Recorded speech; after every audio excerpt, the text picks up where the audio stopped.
Hello students, मैं Prince Kumar आप सभी को स्वागत करता हूं अपने परिवार यूडी रोजगार में। यह क्लास आप सभी को टॉप 20 प्रश्न देखने को मिलेगा, जिसमें आप सभी को सेलेक्टेड रीजनिंग का प्रश्न रहेगा। आप लोग किसी भी कम्पिटिटिव एग्जाम की तैयारी कर रहे हो तो यह क्लास आप सभी के लिए परफेक्ट क्लास होने वाला है। आप लोग यहाँ पे सभी प्रश्नों को हल करना, राइट आंसर कमेंट में करते चलना, जिससे आप सभी को यहाँ पे सोल्व करने का प्रश्नों के जो हैबिट होगा और ज़्यादा इम्प्रूव होगा और आपका कॉन्फिडेंस हाई लेवल तक पहुँचेगा।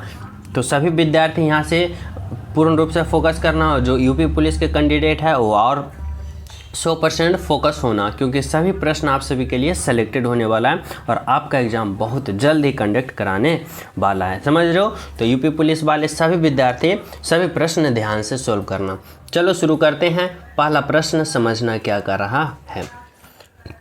देखो, पहला प्रश्न कर रहा है कि मानव का स्तनधारी से वैसे ही संबंध है जैसे चूहे का संबंध है। तो देखो, यहाँ पे पहले आप सभी को संबंध पूछा गया है और वो भी शब्दों का संबंध। इस तरह से आप सभी से पूछ रहा है आपका एग्जामिनर कि मानव का संबंध जो स्तनधारी से है, समझना, मानव का संबंध जो स्तनधारी से है, तो चूहे का संबंध किससे होगा? तो मानव और स्तनधारी में रिलेशन क्या है भाई? तो इस तरह से समझो कि मानव जो प्राणी है वह किस वर्ग में, मतलब कि उसको सम्मिलित किया गया है भाई? तो मानव जाति को यानी मानव प्राणी को स्तनधारी वर्ग में सम्मिलित किया गया है। समझ रहे हो? अब उसी प्रकार आप लोग को सोचना होगा कि चूहे जो है, चूहे को किस वर्ग में यहाँ पे सम्मिलित किया गया है भाई? तो चूहे को जो है ना वह कृतक वर्ग में सम्मिलित किया गया है। समझना, यहाँ पे याद रखना कि मानव को स्तनधारी वर्ग में रखा गया है और चूहे को कृतक वर्ग में रखा गया है। समझ रहे हो? इस तरह से तो आपका राइट आंसर जो होगा ऑप्शन नंबर 1 होगा, बिल्कुल सॉरी ऑप्शन नंबर 2 होगा, बिल्कुल सही होगा और बिल्कुल सत्य होगा। ठीक है, समझ रहे हो? तो चलिए नेक्स्ट पे देखो 2 नंबर का प्रश्न क्या कर रहा है भाई? कर रहा है सही संबंध बताएं। यानी यहाँ पे आप सभी को संख्याओं का सही संबंध बताना है। अब इसमें आप लोग को सोचना होगा कि जिस प्रकार यहाँ पे 5 से 26 आया, यानी 5 से 26 आया है, तो 8 से उसी प्रकार यहाँ पे क्या होगा? तो इसके लिए आप लोग क्या करोगे? तो इसके लिए ये सोचोगे कि 5 से हमें 26 के करीब पहुँचना है, और या तो फिर 26 पे पहुंचना है या तो 26 के करीब पहुंचना है। अब सोचो कि 5 से हम 26 के करीब पहुंच सकते हैं, तो कैसे पहुंच सकते हैं? तो ये समझना कि अगर हम इस 5 का स्क्वायर करते हैं यानी वर्ग करते हैं तो क्या आता है भाई? 25, और 26 हमें लाना है तो इसमें प्लस का 1 करते हैं, तो 25 प्लस का 1 26 आ गया। उसी प्रकार जो लॉजिक हम इसमें अप्लाई किए ना, वही हमें इस वाले में फॉलो करना है। यानी इसमें भी 8 का स्क्वायर करना है, 8 से हमें पता करना है 8 का स्क्वायर करना है, तो 8 का स्क्वायर 64, और जब इसमें भी प्लस का 1 किए हैं तो यहाँ भी प्लस का 1 करेंगे, और 64 और 1 कितना होगा भाई? 65 होगा। और 65 देखो कौन सा ऑप्शन में है? तो ऑप्शन नंबर 3 में है। यानी ऑप्शन नंबर 3 में क्या है? तो 65 65 है, जो आपका बिल्कुल राइट आंसर है, बिल्कुल सही है। ऑप्शन नंबर 3 है आपका राइट आंसर। ठीक है, तो चले हम सब नेक्स्ट प्रश्न पे। तो देखो 3 नंबर का प्रश्न समझना भी क्या कर रहा है आप सभी से। कर रहा है उस समुच्च का चयन करें जिसमें संख्याएं उसी तरह आपस में संबंधित है जिस प्रकार संख्या नीचे दिए गए समुच्च में आपस में संबंधित है। यानी इसका कहने का मतलब है ना, यहाँ पे एग्जामिनर कह रहा है कि जो लॉजिक इसमें अप्लाई हुआ है ना, वही लॉजिक कौन सा ऑप्शन में अप्लाई हुआ है, ये आप सभी को बताना होगा। समझो, तो कैसे पता करोगे भाई? तो देखो यहाँ पे 3 है, 15 16 है और 5 है। अब हम क्या कह चुका हूँ, पिछले क्लास में भी बता चुका हूँ कि यहाँ पे क्या होता है ना कि छोटे छोटे अंक जो है ना उसको आपस में कैलकुलेशन करके ये बड़ा वाला अंक लाने की कोशिश करना। जैसे 3 और 5 से आपस में इस प्रकार कैलकुलेशन करो कि बड़ा वाला संख्या आ जाए। तो कैसे करोगे? तो इस 3 और 5 को पहले क्या करोगे भाई? कहोगे यहाँ पे हम 3 और 5 को क्या करते हैं? गुना करते हैं। अगर हम तो 3 और 5 को गुना करते हैं, 3 5 15, और 15 में फिर हम क्या करते हैं भाई? प्लस का 1 कर देते हैं, तो 15 प्लस का 1 16। ठीक है, अब देखो अगर हम ऐसे और ऑप्शन में देखें कि कौन सा ऑप्शन में है, तो हमें तो लगता है कि कोई ऑप्शन में नहीं होगा, क्योंकि बीच वाले देखो जो बड़ा बड़ा संख्या बहुत छोटा है और अगल बगल गुना करोगे बहुत आ जाएगा। इसके लिए हमें दूसरा तरीका से सोचना पड़ेगा। कैसे करेंगे भाई? तो ये सोचेंगे कि हमें बीच वाले को पता करना है इस 5 और 3 से। तो अगर हम 5 और 3 को जोड़ देते हैं तो क्या आता है भाई, 8 आता है। 8 आता है ना, बिल्कुल।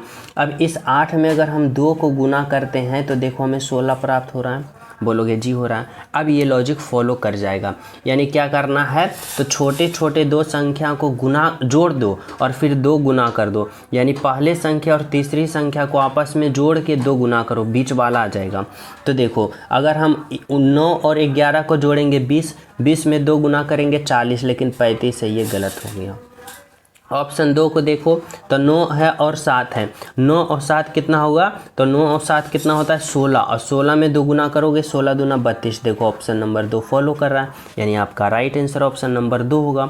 देखो ऑप्शन 3 गलत होगा कहीं, तो यहाँ पे देख लो 11 और 14 की बात करें तो कितना होगा 25, 25 में 2 गुना करोगे 50, लेकिन यहाँ पे 45 है, गलत। 9 और 5 14, 14 में 2 गुना करोगे 14 दूना कितना होता है 28, और ये भी गलत हो गया। यानी आपका राइट आंसर जो हुआ बिल्कुल कौन सा ऑप्शन भाई, तो ऑप्शन नंबर यहाँ पे 2 हुआ, जो कि आपका राइट आंसर है और बिल्कुल सही है। ठीक है, तो चले नेक्स्ट पे देखो। देखो 4 नंबर का प्रश्न क्या कर रहा है भाई, कर रहा है शब्दों का सही संबंध बताएं। इस बार आप सभी को अल्फा वर्ड से सही संबंध बताना है कि जिस प्रकार APR से BOS हुआ तो BET से उसी प्रकार यहाँ पे क्या होगा। तो इसके लिए हम क्या करते हैं भाई, तो इसके लिए हम अल्फा वर्ड पोजीशन का प्रयोग करते हैं। जैसे कि देखो एक अल्फा वर्ड पोजीशन एक होता है, P का कितना होता है भाई 16 होता है, R का कितना होता है 18 होता है, B का 2 होता है, O का कितना होता है भाई 15 होता है, और S का कितना होता है 19 होता है, E का 5 होता है, T का कितना होता है भाई 20 होता है, और V का कितना होता है तो 22 होता है। अब यहाँ पे क्या करना है, तो यहाँ पे लॉजिक लगाना है इस तरीक़ा से कि A से B पे गया यानी 1 से 2 पे गया तो प्लस का 1 हुआ, फिर देखो P से O पे गया यानी 16 से 15 पे गया माइनस का 1 हुआ, R से S पे गया 18 से 19 पे गया प्लस का 1 हुआ। तो उसी प्रकार यहाँ पे हम क्या करेंगे भाई, तो 3 पद निकालेंगे। तो देखो E से पहले पद पे जाएंगे तो अब E का 5 में हमें क्या करना है प्लस का 1 करना है, क्योंकि यहाँ पे प्लस का 1 हुआ है, माइनस का 1 प्लस का 1, तो वही रूल इसमें भी फॉलो करना है। तो 5 में 1 जोड़ेंगे 6, और 6 जो होता है F का। फिर देखो T का कितना है भाई 20, और 20 से जब हम अगले पद निकालेंगे तो क्या करेंगे माइनस का 1। अब 20 में 1 घटा देंगे 19, और 19 जो होगा S का होगा ना। फिर देखो भी का कितना है भाई तो 22, और 22 में इस बार क्या करना है प्लस का 1 तो 23 होगा, और 23 जो होता है W का। अब बताओ FSW कौन सा ऑप्शन में है, तो देखो FSW ऑप्शन नंबर 2 में है, यानी आपका राइट आंसर जो होगा क्या होगा, तो ऑप्शन नंबर 2 होगा। FSW बिल्कुल सही है, बिल्कुल सत्य है, आपका राइट आंसर है ऑप्शन नंबर 2। समझ रहे हो, तो चले नेक्स्ट पे। तो देखो 5 नंबर का प्रश्न समझना, और जो स्टूडेंट क्लास को लाइक नहीं किए हो तो सभी प्रिय स्टूडेंट क्लास को लाइक कर देना, ज़्यादा ज़्यादा शेयर करना और अपने दोस्तों के पास। ठीक है, देखो क्या कर रहा है भाई, कर रहा है किसी निश्चित कोड भाषा में गुणा को जोड़ प्रदर्शित करता है। ठीक है, भाग को गुणा, घटाव को भाग और जोड़ को घटाव करता है, तो इतना का मान क्या होगा। कैसे करोगे, देखो यहाँ पे क्या है भाई 4 है, फिर देखो गुणा को क्या कर रहा है, गुणा को जोड़ प्रदर्शित करता है, तो जोड़ 2 18 होगा। फिर देखो क्या है भाई भाग को क्या करता है, भाग को गुणा प्रदर्शित करता है। फिर देखो घटाव को भाग करता है, तो भाग 2 10। फिर देखो जोड़ को क्या करता है, घटाओ तो घटा दो 8। अब क्या करो, तो इसका हल करो। कैसे करोगे, तो बोर्ड मास का प्रयोग करके, यानी पहले भाग फिर गुणा फिर जोड़ और फिर घटाओ। तो देखो यहाँ पे 4 होगा, प्लस का 18 होगा, गुना का 5 होगा, और जब भाग में 10 है तो बटा में नीचे आ जाएगा 10, और माइनस का क्या हो जाएगा, तो माइनस का 8। अब इसको काटो, 5 दूना का 10 और 2 से काटोगे तो 2 से काटोगे 18, तो 9 मतलब में 2 9 18। अब देखो यहाँ पे आप सभी को पास क्या बचा भाई, तो यहाँ पे 4 बचा और 9 बचा, और 9 और 4 कितना होता है, तो 9 और 4 13 होगा, और 13 माइनस का 8 होगा। अब 13 में आप लोग 8 को घटा दोगे तो कितना बचेगा भाई, तो 5 बचेगा, और 5 कौन सा ऑप्शन में है, तो ऑप्शन नंबर 3 में है। यानी आपका राइट आंसर यहाँ पे जो निकल के आया वह क्या निकल के आया, तो ऑप्शन नंबर 3 निकल के आया, जो कि क्या है, तो बिल्कुल सही है, बिल्कुल सत्य है। राइट आंसर क्या होगा, तो ऑप्शन नंबर 3 होगा आपका राइट आंसर। ठीक है, तो चलिए नेक्स्ट पे देखो। 6 नंबर का प्रश्न समझना क्या कर रहा है भाई, समझो। कर रहा है 4 शब्द दिए गए हैं जिनमें से 3 किसी न किसी तरह से समान है और एक असमान है। क्या भाई, एक असमान है, उस असमान शब्द का चयन करें। क्या करना है, तो उस असमान शब्द का चयन करना है। यहाँ पे देखो क्या है भाई, तो यहाँ पे अहिंसा, शांति, घृणा और सत्य। अब बताओ कि इन चारों में से कौन सा ऑप्शन जो है सबसे अलग है यानी असमान है, उसी को तो हमें चयन करना है। क्योंकि यहाँ पे करा क्या भाई, तो यहाँ पे करा हमें असमान शब्द का चयन करें। तो देखो हम कैसे यहाँ पे छाटेंगे, तो ये समझना। अगर हम बात करें यहाँ पे देखो अहिंसा, अगर हम बात करें यहाँ पे शांति, अगर हम बात करें सत्य, तो ये तीनों का अर्थ जो होता है वह क्या होता है, तो तीनों का अर्थ जो होता है ना वह सही अर्थ देता है, यानी पॉजिटिव थिंकिंग देता है। यानी कि या भी जो भी देता है, जैसे अहिंसा, अगर अहिंसे के राह पे चलोगे तो सच्चाई की ओर चलोगे, शांत रहोगे तो सच्चाई की ओर चलोगे, और सच बोलोगे तो सच्चाई की ओर चलोगे। यानी तीनों का ऑप्शन जो है एक ही मूल मंत्र देता है, यानी सच्चाई यानी सत्य की ओर चलना है। लेकिन जब घृणा की बात करें तो यह क्या होता है भाई, तो यह फिर बैड थिंकिंग होता है, यानी बुरा सोच होता है घृणा। तो सबसे अलग कौन होगा, तो ऑप्शन नंबर 3 होगा आपका राइट आंसर, बिल्कुल सही आंसर। ठीक है, ऑप्शन नंबर 3। तो चले नेक्स्ट पे देखो। 7 नंबर का प्रश्न समझना भी क्या कर रहा है, कर रहा है टीना पूरब की ओर 45 किलोमीटर गाड़ी चलाती है। यानी यह प्रश्न डायरेक्शन वाले प्रश्न है। इसमें कुछ पॉइंट याद होना चाहिए, ऊपर की ओर उत्तर, नीचे की ओर दक्षिण, इधर की ओर पूरब और इधर की ओर पश्चिम। इतना पॉइंट दिमाग में होना चाहिए। यहाँ पे क्या कर रहा है भाई, देखो कह रहा है टीना पूरब की ओर 45 किलोमीटर गाड़ी चलाती है। यानी टीना को यहाँ पे मैं रखता हूँ, टीना कहाँ पे भी, तो यहाँ पे। अब 45 किलोमीटर कहाँ जा रही है भाई, पूरब की ओर गाड़ी चलाते हुए जा रही है। यानी पूरब की ओर कितना गई, तो 45 किलोमीटर पूरब की ओर गई। ठीक है, करा फिर दाएं मुड़कर 65 किलोमीटर चलती। यहाँ से जब दाएं मुड़ेगी नहीं है, तो दाएं मुड़ेगी तो कहाँ आएगी भाई, इस तरफ नीचे की ओर। और दाएं मुड़ी कितना चली भाई, तो 65 कितना चली, तो यहाँ पे 65 किलोमीटर दाएं मुड़ी। ठीक है, बिल्कुल सही है। अब कर रहा है कि अब कर रहा है कि फिर बाईं ओर मुड़कर 33 किलोमीटर चलती है। यहाँ जब आई ना, तो यहाँ से कहाँ मुड़ रही है, बाईं की ओर, और यहाँ से बाईं की ओर मुड़ेगी तो कहाँ जाएगी, तो इस तरफ जाएगी। और कितना चली, तो 33 किलोमीटर बाईं की ओर गई और कहाँ पे पहुँच गई, यहाँ पे। ठीक है, अब देखो आपका एग्जामिनर आपसे क्या कर रहा है कि उसका मुँह किस दिशा की ओर है, तो देखो उसका मुँह इस दिशा की ओर है, और इस दिशा को आप लोग क्या कहते हो भाई, तो इस दिशा को आप लोग पूरब कहते हो। यानी राइट आंसर आपका ऑप्शन नंबर 1 होगा, पूरब होगा, जो कि क्या है, तो बिल्कुल सही है। यानी राइट आंसर ऑप्शन नंबर 1 है। ठीक है, ऑप्शन नंबर 1 है। तो चलिए हम सब नेक्स्ट प्रश्न पे देखो। 8 नंबर का प्रश्न आप लोग समझना यहाँ पे क्या कर रहा है। करा श्रृंखला को पूर्ण करें। यानी यह जो प्रश्न है ना सीरीज वाले प्रश्न है, और बताना है कि इस भाट के जगह क्या होगा। और यह जो सीरीज है, यह सीरीज संख्या का है, नंबर सीरीज का है। ठीक है, तो यहाँ पे आप लोग को पता करना होगा। तो सबसे पहले क्या करोगे, तो देखोगे यह सीरीज जो है वह किस प्रकार का भाई, तो यह सीरीज जो है धीरे धीरे इंक्रीज हो रहा है, यानी धीरे धीरे बढ़ रहा है। और जब सीरीज धीरे धीरे बढ़ता है तो आप लोग क्या करते हो, तो ये लॉजिक लगाते हो कि आखिर किस तरह से बढ़ रहा है। तो देखो 23 से 28 गया तो क्या हुआ भाई, यानी 23 से 28 हुआ तो कितना बढ़ा, तो बोलोगे यहाँ पे 5 प्लस हुआ, यानी 23 में 5 को जोड़ा 28 हो गया। ठीक है, फिर देखो 28 से 34 गए तो क्या हुआ बोलोगे, तो 28 से 34 गया यानी प्लस का 6 किया। यानी 28 में अगर हम प्लस का 6 करेंगे तो 28 और 6 34, बिल्कुल सही। अब देखो अगर हम 34 से 41 पे जाते हैं तो क्या करेंगे, प्लस का 7। अब 41 से 49 पे गए तो प्लस का 8। यहाँ पे देखो सीरीज जो है ना वह क्या चीज़ चल रहा है, कैसे सीरीज चल रहा है, तो +5 +6 +7 +8 के रूप में सीरीज चल रहा है। यानी यहाँ पे हमें क्या करना पड़ेगा, तो इस बार हमें प्लस का 9 जोड़ना पड़ेगा। अब 49 में प्लस का 9 जोड़ेंगे तो हमें कितना होगा, 58 यानी 58 बोले तो ऑप्शन नंबर 3 में है आपका राइट आंसर, बिल्कुल सही आंसर। क्या होगा भाई, तो ऑप्शन नंबर 3 होगा आपका राइट आंसर। ठीक है, समझ रहे हो। तो चलिए नेक्स्ट पे देखो। 9 नंबर का प्रश्न समझो भाई क्या कर रहा है, कराए निम्नलिखित श्रृंखला में से प्रश्न चिन्ह के स्थान पर कौन से अक्षर आएंगे। यानी बताना है यहाँ पे ये जो वाट है ना, इस वाट के जगह पे यानी इस प्रश्नवाचक चिन्ह के स्थान पे कौन सा लेटर आएगा, अल्फ़ा वर्ड आएगा, जो आप सभी को पता करना है यहाँ पे। ठीक है, तो देखो ऐसे प्रश्न को हम किस तरह से हल करते हैं कि अल्फ़ा वर्ड वाले प्रश्न आ जाए ना तो अल्फ़ा वर्ड पोजीशन से पता करते हैं। जैसे देखो के का अल्फ़ा वर्ड पोजीशन 11, एम का 13, ओ का कितना होता है भाई 15 और फिर एस का 19। अब देखो यू का 21 और बाई का कितना होता है भाई तो 25।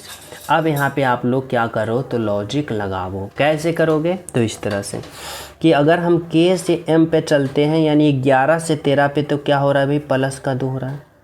फिर एम से ओ पे चलते हैं यानी 13 से 15 पे तो क्या हो रहा है भाई प्लस का 2। ठीक है, फिर एस से यू पे चलते हैं यानी कहाँ पे जा रहे हैं तो 19 से 21 पे जा रहे हैं प्लस का 2। तो देखो यहाँ पे क्या समझ में आया आप सभी को, तो सभी में प्लस का 2 सीरीज चल रहा है। तो जब यहाँ पे हम पता करेंगे और यहाँ पे पता करेंगे तो प्लस दो नहीं करेंगे ना। तो देखो अगर हम ओ से अगले पद निकालेंगे तो प्लस का 2 करेंगे। ओ का अल्फ़ा वर्ड पोजीशन 15 में 2 जोड़ेंगे 17 और 17 जो होता है वह क्यू का होता है। अब जब क्यू से हम चलेंगे एस पे तो क्यू का 17 और 17 में 2 जोड़ेंगे तो 17 2 19 और 19 एस का, यहाँ पे एस है ना बिल्कुल। अब उसी प्रकार यू से जब यहाँ पे हम पद निकालेंगे तो क्या करेंगे प्लस का 2 जोड़ेंगे। यू का 21 में 2 जोड़ेंगे 23 और 23 जो होता है डब्लू का, और फिर डब्लू में हम क्या करेंगे भाई प्लस का 2 जोड़ेंगे। अब 23 जो होता है डब्लू का, 23 और 2 25 और 25 जो होता है बाई का, यहाँ पे बाई है ना बिल्कुल। यानी यह सीरीज प्लस दो के सीरीज में चला जो कि हमें क्या प्राप्त हुआ भाई तो क्यू और डब्लू प्राप्त हुआ। देखो यहाँ पे क्यू है, क्यू और डब्लू प्राप्त हुआ जो कि ऑप्शन नंबर 3 में है। आपका राइट आंसर क्यू और डब्लू बिल्कुल सही आंसर। ठीक है, ऑप्शन नंबर क्या होगा भाई तो ऑप्शन नंबर 3 होगा। तो चले नेक्स्ट पे देखो 10 नंबर का प्रश्न समझना, ये 2 रिपीट हो गया। ठीक है, देखो 10 नंबर का प्रश्न समझना क्या करा एक कूट भाषा में LAMINATE यानी इतना को इतना लिखा जाता है तो इतना को कैसे लिखोगे। यानी यह कोडिंग डिकोडिंग से प्रश्न आ गया।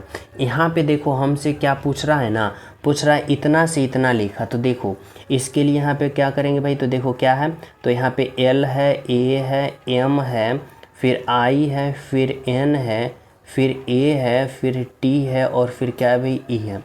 अब देखो इतना से इतना लिखा ना तो क्या किया तो यहाँ पे ये किया सिंपल सा इसका अल्फ़ा वर्ड पोजीशन लिख दिया। जैसे देखो L का कितना होता है भाई तो 12 होता है, A का कितना होता है तो 1 होता है, M का कितना होता है 13 होता है, I का कितना होता है 9 होता है, N का कितना होता है 14 होता है, A का 1 होता है, T का 20 होता है और E का कितना होता है भाई 5 होता है। अब देखो यही सेम टू सेम यहाँ पे लिखा है 12 11 39 14 12 0 5 सेम टू सेम लिखा है ना। तो इसमें भी हमें क्या करना है इसका अल्फ़ा वर्ड पोजीशन लिखना है और हमारा राइट आंसर आएगा। तो देखो समझना S का कितना होता है भाई तो S का 19 होता है, बाई का कितना होता है 25 होता है, S का फिर 19 होता है, T का कितना होता है 20 होता है, E का कितना होता है भाई तो E का 5 होता है, E का कितना होता है 5 होता है, M का 13 होता है और फिर I का 9 होता है और C का 3 होता है। अब बताओ कि कौन सा ऐसा ऑप्शन है भाई तो 19 25 19 20। देखो 19 25 19 20 ठीक है, फिर 51, फिर देखो 51 39 3, 51 39 3 ऑप्शन नंबर 1 ही है जो कि आपका क्या है तो बिल्कुल राइट आंसर है, बिल्कुल सही है। यानी ऑप्शन नंबर क्या है तो ऑप्शन नंबर 1 है। ठीक है, समझ रहे हो। तो चले नेक्स्ट पे बिल्कुल देखो 11 नंबर का प्रश्न समझना क्या कर रहा है। निम्नलिखित शब्द में से वह शब्द चुनिए जो दिए गए शब्द के अक्षरों का प्रयोग करके नहीं बनाया जा सकता है। नहीं बनाया जा सकता है यानी इतना का प्रयोग करके कौन सा ऑप्शन जो है नहीं बनाया जा सकता है ये पता करना होगा।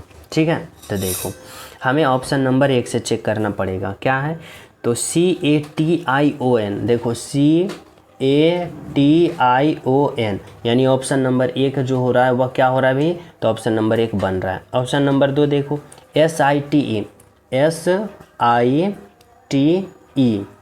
यानी ऑप्शन नंबर क्या हो रहा है तो ऑप्शन नंबर 2 भी बन रहा है। ऑप्शन नंबर 3 देखो DICTATE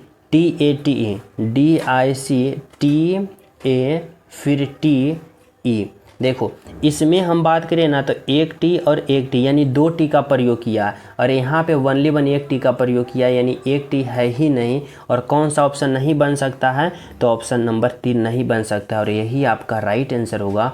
कह रहा है कि जो नहीं बनेगा उसको पता करो, तो ऑप्शन नंबर डी जो है नहीं बनेगा। ठीक है, तो चले नेक्स्ट पे देखो। 12 नंबर का प्रश्न समझना क्या कर रहा है। कह रहा है सभी पत्ती कठोर है, कथन निष्कर्ष वाले भाई। तो देखो सभी पत्ती को मैं यहाँ पे पा से संबोधित करता हूँ, ठीक है। और यह जितना भी पत्ती है ना, यह सभी पत्ती क्या है भाई, तो सभी पत्ती जो है वह कठोर है, यानी कठोर के अंदर आ जाएगा। ठीक है, सभी पत्ती कठोर है। अब कह रहा है ना कि कुछ पत्तियाँ हरी है, यानी इस पत्ती का कुछ भाग जो है ना, यह पत्ती का कुछ भाग क्या है भाई, हरी है, समझना। अब हमें आना है कहाँ पे, तो निष्कर्ष पे आना है। निष्कर्ष नंबर 1 देखो क्या कर रहा है भाई, कर रहा है कुछ कठोर हरे हैं। कठोर कहाँ है भाई, तो देखो समझना, कठोर देखो ये है, कुछ कठोर हरी, और हरी कहाँ है ये, तो हरी और कठोर कुछ कुछ मिल रहा है, बोलोगे जी मिल रहा है, यानी क्या होगा, निष्कर्ष 1 सही होगा। निष्कर्ष 2 देखो, कह रहा है सभी हरी पत्तियाँ हैं, सभी हरी, यानी यह वाला जितना भी हरी है इस पत्ती के अंदर है, नहीं है, नहीं ना है, इसलिए गलत होगा। यानी ओनली वन जो होगा केवल और केवल निष्कर्ष 1 सही है, बोले तो ऑप्शन नंबर 1 है आपका राइट आंसर। ठीक है, तो चले नेक्स्ट पे देखो। 13 नंबर का प्रश्न समझना क्या कर रहा है। कह रहा है दूध तरल कमल, यानी दूध तरल कमल में कौन सा ऑप्शन को हम चयन करें ताकि इन तीनों का एक साथ सही संबंध बता सके। क्या भाई, एक साथ सही संबंध बता सके। कैसे पता करेंगे, तो देखो यहाँ पे क्या है, दूध है, तरल है, कमल है।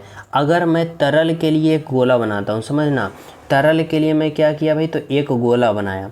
ठीक है, अब देखो दूध जो है, जितना भी प्रकार के दूध होता है सभी तरल होता है, यानी द्रव अवस्था में होता है, यानी तरल के अंदर कौन आ जाएगा भाई, दूध आ जाएगा।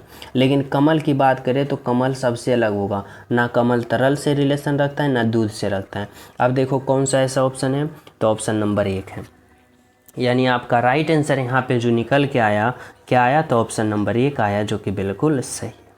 ठीक है, तो चले नेक्स्ट पे देखो। इस तरह से समझना 14 नंबर का प्रश्न क्या कर रहा है।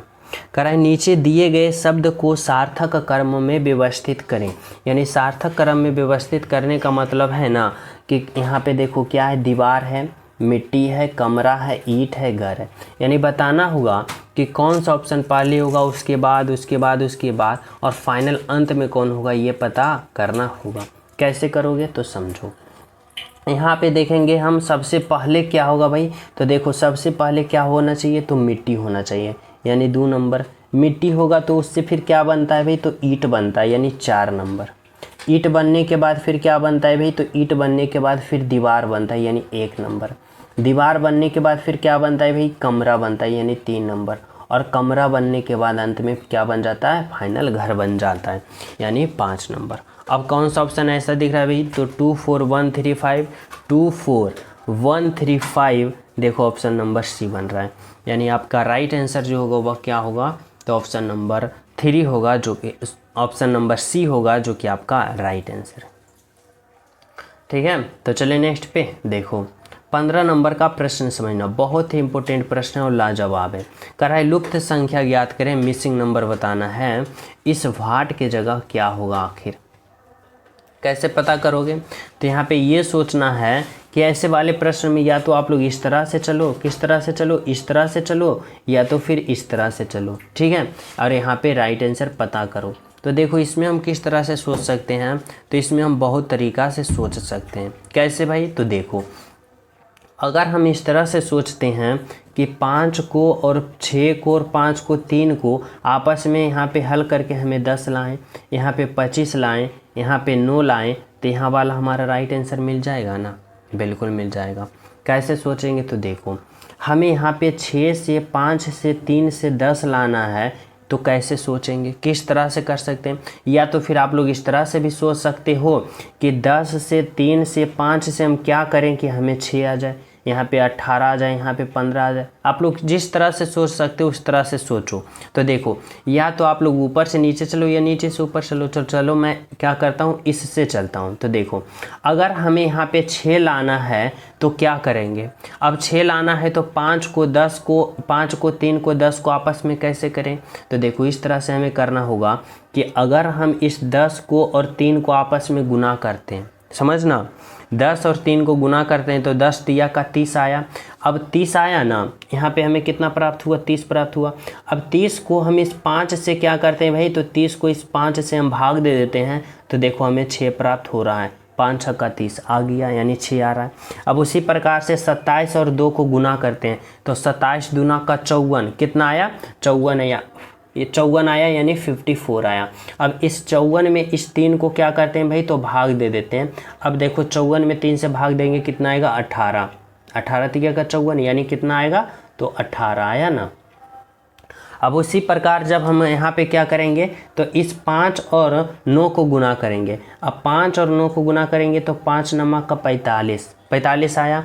अब यहाँ पे आप लोग बताना होगा कि 45 में हम कितना से भाग दें कि हमें 15 प्राप्त हो जाए।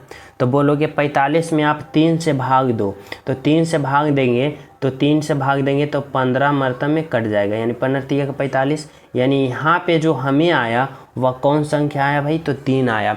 यानी यहाँ पे क्या आएगा, तो 3 आएगा। यानी 9 और 5 को गुना किया 45 में 3 से भाग दिए 15 आ गया। यानी हमारा राइट आंसर बोले तो ऑप्शन नंबर 3 होगा, जो कि क्या होगा, बिल्कुल सही होगा, यानी आपका राइट आंसर होगा ऑप्शन नंबर डी। ठीक है, तो चले नेक्स्ट पे देखो, समझना 16 नंबर का प्रश्न क्या करा है, आप लोग को यहाँ पे समझना होगा। करा है यदि गत परसों गुरुवार था तो रविवार कब होगा। देखो जब भी ऐसा प्रश्न आ जाए, गत परसों, आज, कल, 4 रोज के बाद, आगामी कल, तो आप लोग क्या करना है, सबसे पहले आप लोग यहाँ पे लिखो टुडे यानी आज। मान लो यहाँ पे आज, ठीक है, मैं मान लिया टुडे यानी आज। ठीक है, समझना। अब देखो क्या कर रहा है गत परसों। गत परसों का मतलब क्या होता है ना, परसों मतलब होता है कि आने वाला भी और बीत गया। लेकिन जब यहाँ पे देखो, यहाँ पे पूरा यहाँ पे वर्णित किया गया कि गत परसों यानी कि जो बीत गया है उसको हम कहते हैं। अब बीत गया है जो हम क्या करते हैं, तो इधर पीछे में लिखते हैं, और जो आने वाला हो तो आगामी होता है, इसको हम आगे तरफ लिखते हैं। ठीक है, तो देखो कह रहा है गत परसों, तो गत परसों क्या होगा भाई, तो देखो आज के बाद, आज से पहले क्या होना चाहिए, एक दिन होगा, कल होगा, यानी आज से पहले हुआ होगा एगो कल, जो बीता हुआ कल, और कल से पहले जो होता है यानी बीता हुआ परसों, यानी गत परसों। इस तरह से समझो कि आज से जो एक दिन पहले होता है वह क्या होता है, तो गत, यानी गत कल होगा, यानी ये कल होगा, और ये क्या होगा, गत परसों होगा। और ये वाला गत परसों जो होगा कौन सा है भाई, तो गुरुवार है। क्या है, तो यहाँ पे गुरुवार है। ठीक है, समझना। अब देखो हमें क्या करना है, तो पूछ रहा है कि रविवार कब होगा। तो देखो गुरुवार क्या हुआ भाई, तो गत परसों, और गत कल क्या होगा, तो गुरुवार के बाद क्या होगा, तो गुरुवार के बाद होगा शुक्रवार। क्या होगा, शुक्रवार। शुक्रवार के बाद क्या होगा, यानी आज क्या होगा भाई, तो शुक्रवार के बाद क्या होगा, शनिवार। यानी क्या होगा यहाँ पे, तो यहाँ पे होगा शनिवार। और शनिवार के बाद वाले दिन क्या होगा भाई, तो रविवार होगा। अब जो रविवार हुआ उसको हम क्या कहते हैं, आज कहते हैं, या बीता कल कहते हैं, या आगामी परसों कहते हैं, या आगामी कल कहते हैं। तो देखो क्या होगा भाई, तो यहाँ पे समझो, यहाँ पे क्या हुआ, तो यहाँ पे ये आज हुआ, और आज से आज के अगले दिन यानी आने वाले दिन को हम लोग क्या कहते हैं भाई, तो आगामी कल कहते हैं। यानी रविवार जो होगा उसे हम क्या कहेंगे, आगामी कल। यानी रविवार कब आएगा, तो आगामी कल को आएगा, आपका राइट आंसर होगा। ठीक है, यानी राइट आंसर आपका होगा ऑप्शन नंबर डी, जो कि बिल्कुल सही है, यानी राइट आंसर। तो चले नेक्स्ट पे देखो, 17 नंबर का प्रश्न समझना, बहुत इंपॉर्टेंट और लाजवाब प्रश्न है। ये भी करा है श्रृंखला को पूरा करे सीरीज वाले प्रश्न है, और सीरीज में यहाँ पे अल्फ़ाबेट का भी प्रयोग किया गया है और संख्या का भी प्रयोग किया गया है। अब बताना यहाँ पे क्या होगा। तो सबसे पहले आप लोग या तो संख्या को लेके चलो या तो अल्फ़ावर्ड को लेके चलो। तो देखो अल्फ़ावर्ड को अगर हम लेके चलते हैं तो सभी में जे जे जे है, यानी क्या होगा, तो यहाँ पे अल्फ़ावर्ड से हमें पता नहीं चलेगा, इसलिए हमें संख्या से पहले पता करना पड़ेगा। तो देखो अगर हम 2 से 4 पे चलते हैं, 4 से 12 पे चलते हैं, 12 से अगले पद निकालेंगे तो हमें यहाँ पे संख्या पता चल जाएगा। ठीक है, तो देखो हम यहाँ पे क्या लॉजिक लगा सकते हैं, तो इस तरह से कि 2 से 4 पे गए तो क्या हुआ भाई, प्लस का 2, फिर 4 से 12 पे गए तो क्या हुआ, तो इस तरह से समझो, ऐसे नहीं हुआ है। यहाँ पे ये हुआ है कि 2 से 4 पे गया यानी 2 में गुना का 2 किया, 2 दूना का 4 है। 4 से 12 पे गए तो क्या भाई, क्या हुआ, तो 4 से 12 पे गया यानी 4 में गुना का 3 किया, 4 तिया का 12। अब 12 से जब हम अगले पद निकालेंगे तो क्या करेंगे, गुना का 4, यानी 12 गुने का 4 करेंगे, क्या होगा, तो 12 चका 48, यानी यहाँ पे क्या आएगा, तो 48 आएगा।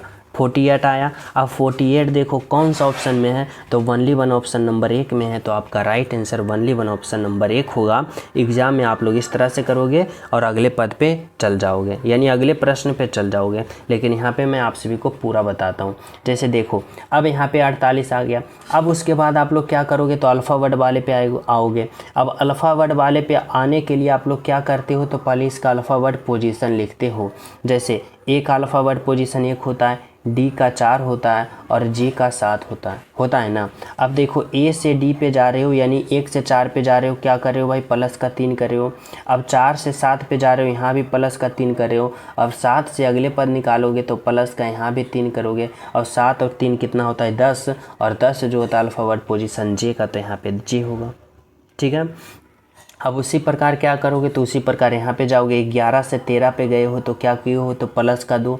अब 13 से 17 पे गए हो तो प्लस का 4, और इस बार जाओगे तो क्या करोगे भाई, तो यहाँ पे देखो 11 से 13 प्लस का 2, 13 से फिर कहाँ गए हो, 17 पे क्या किए हो, प्लस का 4, और 17 से आगे जाओगे तो इस बार प्लस का 6 करोगे, 6 करोगे ना। अब 17 और 6 कितना होता है भाई, तो 23 होता है। अब बताओ 48 जे और 23 कौन सा ऑप्शन है, तो ऑप्शन नंबर सी है। तो इतना कैलकुलेशन करने की हमें ज़रूरत नहीं है, हमें पहला लेटर देखो 48 आ गया और आपका right answer option number C हो गया, और आपको आगे निकल जाना है अगले प्रश्न पे एग्ज़ाम हॉल में। ठीक है, बिल्कुल समझो।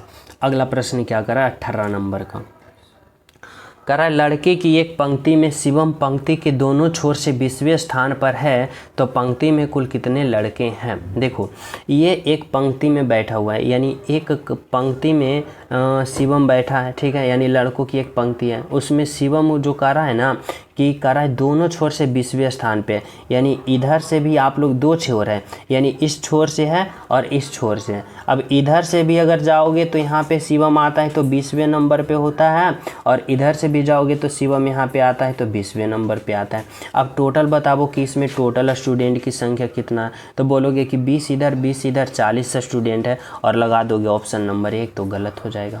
नहीं, यहाँ पे क्या होगा, तो यहाँ पे 20 और 20 40 स्टूडेंट में एक स्टूडेंट माइनस करना पड़ेगा, यानी 39 विद्यार्थी होगा। कौन सा, ऑप्शन नंबर ए। तो बोलोगे 39 कैसे हुआ भाई, हमें रीजन दो। तो देखो यहाँ पे क्या होता है ना, कि यहाँ से अगर इधर से काउंट करते हो तो शिवम यहाँ पे आ रहा है, यानी 20वां नंबर पे। ठीक है, अब इधर से भी काउंट करते हो तो शिवम यहाँ पे आ रहा है 20वां नंबर पे, यानी शिवम को तो आप लोग 2 बार काउंट कर लिए हो, इधर से भी काउंट किए हो 1 बार और इधर से भी काउंट किए हो। ये तो शिवम एक ही लड़का, यानी एक ही बार काउंट करोगे ना, तो यहाँ पे उसीलिए 1 घटाना पड़ता है, यानी 1 घटा दोगे, यानी 20 20 40 में 1 घटा दोगे 39। ठीक है, देखो 19 नंबर का प्रश्न क्या है, 19 नंबर का भी प्रश्न लाजवाब है, यानी ओपन डाइस वाला प्रश्न है। और यहाँ पे कह रहा है कि निम्नलिखित आकृति में कौन सा घन बनाया जा सकता है, यानी कौन सा ऑप्शन को, यहाँ वाला ऑप्शन वाला घन है जो बनाया जा सकता है अगर इसको आप लोग मोड़ दोगे, यानी क्लॉक डाइस करोगे तो देखो ओपन डाइस में क्या होता है ना, ओपन डाइस से अगर क्लॉक डाइस आप सभी को बनाना है, यानी खुले डाइस से बन डाइस में बनाना है, यानी इस तरह से चुनना है, तो आप लोग क्या करते हो, पहले इसका अपोजिट निकालते हो, यानी उल्टा विपरीत निकालते हो। अब खुला डाइस में विपरीत निकालने का क्या तरीका होता है कि एक घर छोड़ के एक घर मानो। जैसे 2 का विपरीत हम पूछे तो 4 होगा, और 5 का विपरीत पूछे तो 1 होगा, और 6 का विपरीत पूछे तो 3 होगा, ये होता है। यानी यहाँ पे देखो मैं लिखता हूँ, यानी 2 का विपरीत क्या निकल के आया, 4 आया, बिल्कुल। फिर देखो 5 का विपरीत क्या निकल के आया, तो 1 आया। और 6 का विपरीत क्या निकल के आया, 3 आया। ठीक है, अब यहाँ पे क्या रूल होता है ना, यहाँ पे कि जब खुले डाइस को बंद डाइस में बदलोगे तो उसका विपरीत भाग जो होता है ना, यानी दोनों का दोनों विपरीत भाग नहीं दिखना चाहिए, यानी एक ही विपरीत भाग दिखना चाहिए। जैसे कि यहाँ पे देखो ऑप्शन 1 में देखो, यानी 1 वाले पासा में, तो देखो यहाँ पे 2 है। अब 2 का विपरीत क्या होता है, तो यहाँ पे देखो 2 का विपरीत 4 हो रहा है, और यहाँ पे 2 भी दिख रहा है और 4 भी दिख रहा है, इसलिए ये गलत होगा। यानी दोनों विपरीत भाग नहीं दिखना चाहिए, एक ही विपरीत भाग दिखना चाहिए। ठीक है, फिर देखो ऑप्शन 2 में, ऑप्शन बी में यहाँ पे 5 है। अब देखो 5 का विपरीत क्या है भाई, तो 1। देखो 1 कहीं दिख रहा है नहीं ना। फिर देखो 6 का विपरीत देखो क्या है भाई, 3 कहीं दिख रहा है नहीं ना। फिर देखो 4 का विपरीत 2 है, 2 कहीं दिख रहा है नहीं ना, यानी क्या होगा, तो only one option number B बनाया जा सकता है। ऑप्शन सी देखो गलत होगा, कैसे, तो इस तरह से 4 का विपरीत देखो क्या है भाई, तो 2। अब 4 और 2 दोनों दिख रहा है, इसलिए ये गलत हो गया। ऑप्शन नंबर डी भी गलत होगा, कैसे, तो देखो यहाँ पे 3 है, 3 का विपरीत 6, और 3 और 6 दोनों दिख रहा है, यानी ये भी गलत। तो कौन आपका सही हुआ, ऑप्शन नंबर तो बी सही हुआ, जो कि बिल्कुल सही है। समझ गए हो, बिल्कुल। चलो देखो 20 नंबर का प्रश्न समझना। करा किस उत्तर आकृति में प्रश्न आकृति निहित है, यानी ये जो आकृति दिया गया है, ये जो आकृति है, कौन सा ऑप्शन में ऐसा आकृति दिख रहा है, ये पता करना है। और यह प्रश्न मैं आप सभी को होमवर्क के रूप में देना चाहता हूँ। सभी विद्यार्थी इस प्रश्न का राइट आंसर कमेंट में बताना कि क्या होगा। ठीक है, और जो न्यू हो चैनल सब्सक्राइब करके बेल आइकन प्रेस कर लेना। टेलीग्राम लिंक डिस्क्रिप्शन में, वहाँ भी ज्वाइन हो जाना। और सभी विद्यार्थी क्लास को लाइक करना, ज़्यादा से ज़्यादा शेयर करना, और अंत में प्यारा सा कमेंट इस क्लास के बारे में ज़रूर करना। मिलते हैं आप सभी को अगले क्लास में, जब तक सभी को हमारे तरफ से जय हिंद।